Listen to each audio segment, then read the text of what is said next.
намайг гаваа гэдгээ хэдэн мөнгө компанид ороод 2 жил гарсан байна. Анхлээд гологын туслахаар ороод тэгээд голог нь амар одоо 9 сард 1 ороос тэр яваад амарцсан. Тэгээд дараа жил нь 4 сард хаа нэг анкет бүлүүлнэ сум дээр, шинжи сумн дээр.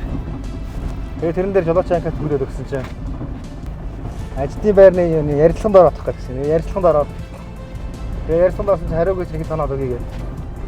Хэд таныг дараа өгсөн хариу нь тэнцсэн байна гэдэгс. Тэгээд ажилдаа орсон. Одоо жил гарсан болчихлоо. Жолоочоор дагнаад. Яг тэгэл ажиллах багш чинь тэгээд хамгийн гол нь хам толны уур амьсгал байна да. Гэхдээ энэ яг төсөл нь Баян хөндийн нэртэй газрын нэр бол Хүрэн цав гэдэг нэртэй газар байгаа. Манай сумд өмнө уулуурхай гэдээ орж ирэх байх.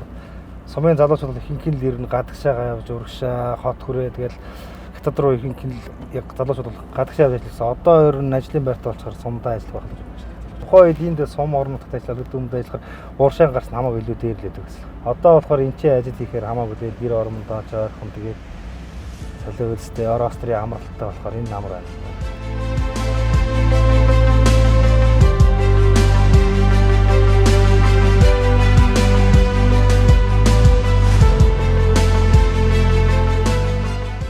Эхнэр шинжис сумын захиргаанд хөдөө аж ахуйн мэргэжилтэд хийдэг. Уулуурхай орчны холбоотой сумын нэг төрийн албаа актын талент одоо бараг 100% болгож байгаа юм яриадсан. 80% бол нэмсэн байгаа гэсэн. Бараг 100% болсон гэсэн. Тэгэхээр одоо яг түрүүнд нь авч ирсэн цалингаа бараг л даабалтаж авах гэсэн үг би ойлгоод байна. Тэгэхээр их сайхан байгаа.